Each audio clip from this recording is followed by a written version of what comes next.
Zeus is the chief deity in the ancient Greek mythological system. He's considered the ruler, protector, and father of all gods and humans.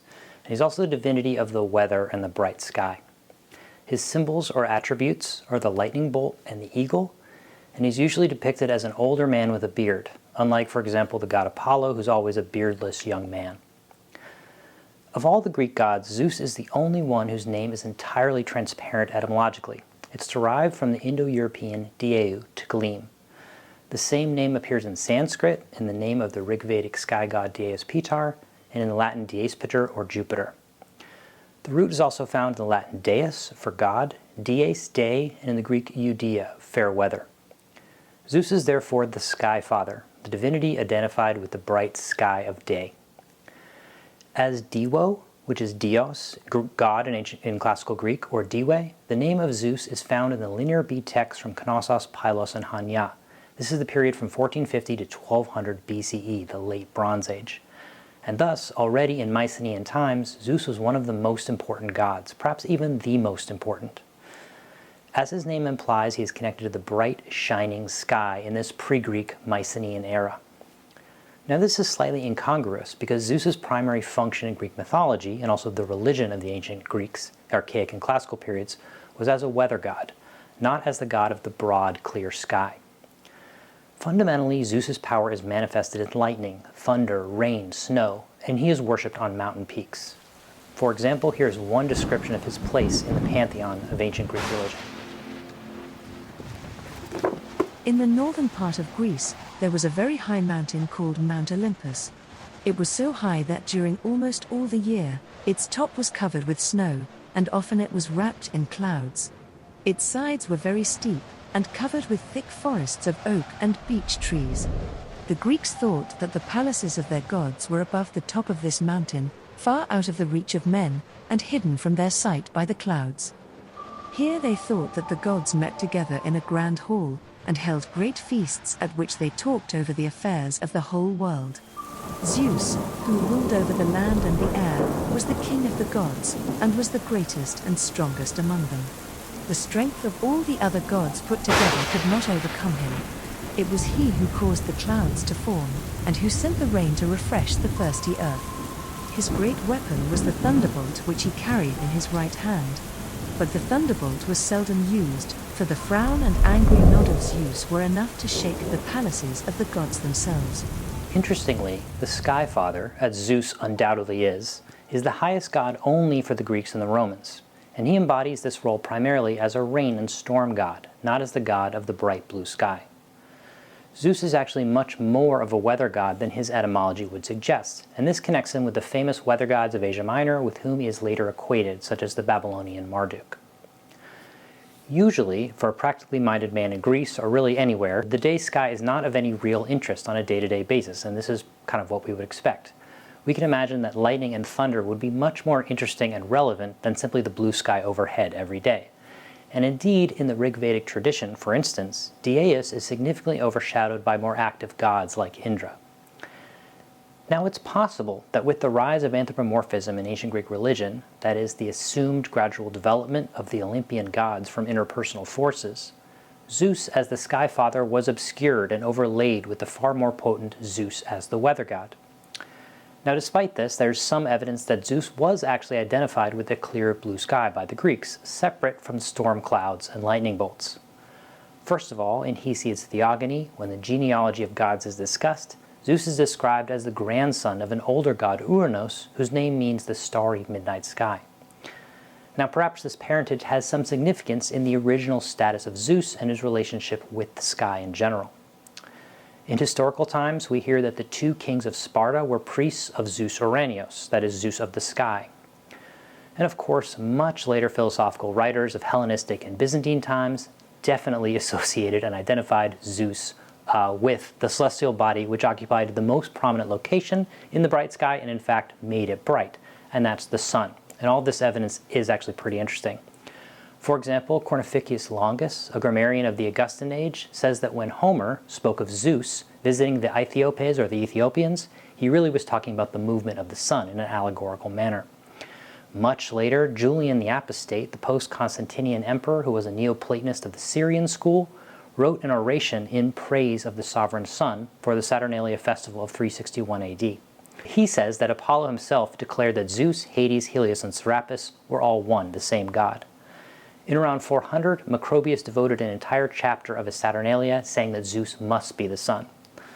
Of course, evidence from this period, Roman and later, is characterized by a kind of international religion, a syncretic identification of Zeus with any kind of foreign solar deity such as Egyptian Serapis or the Indo-Uranian Mithras, or even the Phoenician Baal Shaman, who was sometimes at least conceived of as a sun god. Now back in ancient Greece, we find another interesting belief that the substance aether is Zeus. Translations of this term include ether, the brighter pure air, or radiantly clear heaven. Aether is the upper air as opposed to the lower air, air, which humans breathe. It's the domicile of the gods and is usually the highest and purest part of the cosmos. Aether could be said to actually be Zeus, and some excitable philosophers considered Aether to be synonymous with both Zeus and a burning sky or fire. For example, the philosopher Heraclitus opined that Aetherios Zeus, Zeus of the Aether, was literally the term for the bright sky of day. The Derveni Papyrus is another fascinating example. The Derveni Papyrus is a 4th century BC scroll discovered in the remains of a funeral pyre at Derveni in Greece in January 1962. It is probably the oldest surviving European book, and 1/3 of it has been preserved in a carbonized state. The text is essentially an analysis of a mystic Orphic poem couched in the terms of a pre-Socratic philosopher. The author holds the remarkable belief that God is mind and is also identical with the physical element air. He offers equations between a number of different gods, stating that Earth, Ge, Mother, Mater, Rhea, and Hera are all the same. The heavenly Aphrodite, Zeus, Persuasion, and Harmony are conventional names for the same god. Gods of different sexes are equated, and Zeus is a fundamental part of this entire equation. At around the same time, a bit earlier, the playwright Euripides mentioned Aether numerous times in his plays, sometimes identifying it with a moist belt enveloping and supporting Earth, and sometimes identifying it directly with the god Zeus. Now, according to his most famous Homeric epithets, Zeus is obviously a weather god. He is the cloud gatherer, the dark clouded, the thunderer on high, and the hurler of thunderbolts. In colloquial speech, one could say Zeus is raining instead of it is raining. Children would sing, "Rain, rain, O dear Zeus," on the fields of the Athenians. Zeus dwells on the mountains where storm clouds gather. For example, on Mount Lykaion in Arcadia, on the Oros of Aegina, and on Mount Ida near Troy. Zeus has his temenos, that is sacred precinct, and his altar on Mount Ida, the heights of which were also called Gargaron. In the Iliad, Zeus sleeps there with his wife Hera, veiled in a golden cloud from which glistening drops fall. Now the name Olympus, as in Mount Olympus, came to be fixed on the highest mountain in Greece, which was located in northern Thessaly. Consequently, Olympus became the dwelling place of all of the gods. In the same way, in the Ugaritic mythology, the assembly of the gods took place on a mountain far to the north. Subsequently, in the Greek language, Olympus came to be understood as a name for the sky itself. The word no longer meant mountain or a specific mountain, but the sky above that mountain. The ancients were actually much impressed by the fact that Olympus reared its crest above the rain clouds. They thought that birds actually could not fly over it, and that such an altitude the air was too thin to support human life in general. In short, Olympus penetrated the air, the moist sky, and reached the aether, or burning sky. It was in the most Greek sense of the term an ethereal mountain. This is how Homer describes the scene. So saying, the goddess, flashing-eyed Athena, departed to Olympus. There, they say, is the abode of the gods that stands fast forever. Neither is it shaken by winds nor ever wet with rain, nor does snow fall upon it, but the air is outspread clear and cloudless, and over it hovers a radiant whiteness. Therein the blessed gods are glad all their days. Zeus was worshipped as you might expect on mountains, and these cult sites usually consisted of a simple altar or an altar with a statue of a god, or an altar with a statue enclosed in a temple. And in fact, the presence of these features roughly corresponded to the chronology or age of the cult itself. That is, early cult sites contained a simple altar, later cult sites usually contained an altar with a statue of a god, and later cult sites will show the full complement of the structure, like an altar with a statue enclosed in a temple. Now, one of the most famous mountain-high altars to Zeus is the altar complex at Pergamon in Asia Minor. The Pergamon Acropolis was sited on a large rock mesa and rises 1,000 feet above sea level over the plains of ancient Teuthrania. The city was ancient, but it reached its greatest height and territorial extent in the 2nd century BCE. In Roman times, Pliny the Elder, in his Natural History, called it by far the most famous town in Asia. And by that he meant the province of Asia. Athena had a huge temple there, and later on the worship of Roman emperors such as Trajan was particularly prominent, but the highest god, Zeus, was worshipped on Pergamon at a huge altar with no temple or image. The altar was built during the reign of King Eumenes II in the first half of the 2nd century BCE. Its base is decorated with a frieze showing the battle between the giants and the Olympian gods, which was known as the Gigantomachy. Above the base rose an actual altar of burnt offerings or ash, which was protected by a high canopy. The canopy is gone today, but we know of its existence from the image on a Pergamon coin struck by the 3rd century CE Roman Emperor Septimius Severus. Similar in some respects, though obviously very different in others, is the famous sanctuary of Zeus at Mount Lykaion in Arcadia. Known in antiquity as one of the sites identified as the birthplace of Zeus, it was famous for athletic contests and the supposedly primitive and prehistoric barbarian practices of human sacrifice and lycanthropy, or belief in werewolves.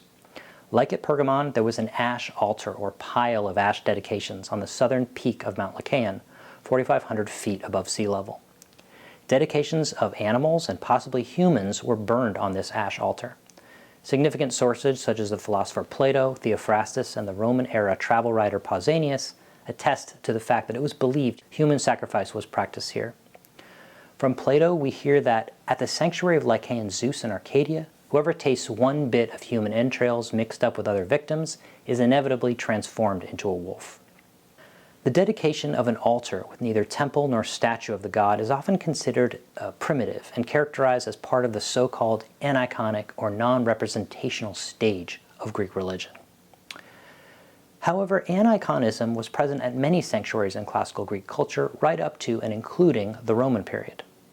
Thus, the aniconic mountain ash altars of Pergamon and Lykaion could also represent a different, earlier aspect of Zeus as an embodiment of the bright sky, separate from his anthropomorphic representations as king of the gods and ruler of the weather.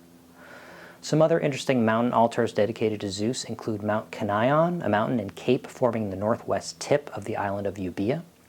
It was there that Heracles, after sacking Oikolia and carrying off Iole, the daughter of King Eurytus, dedicated altars and a leafy precinct to Zeus Petreios.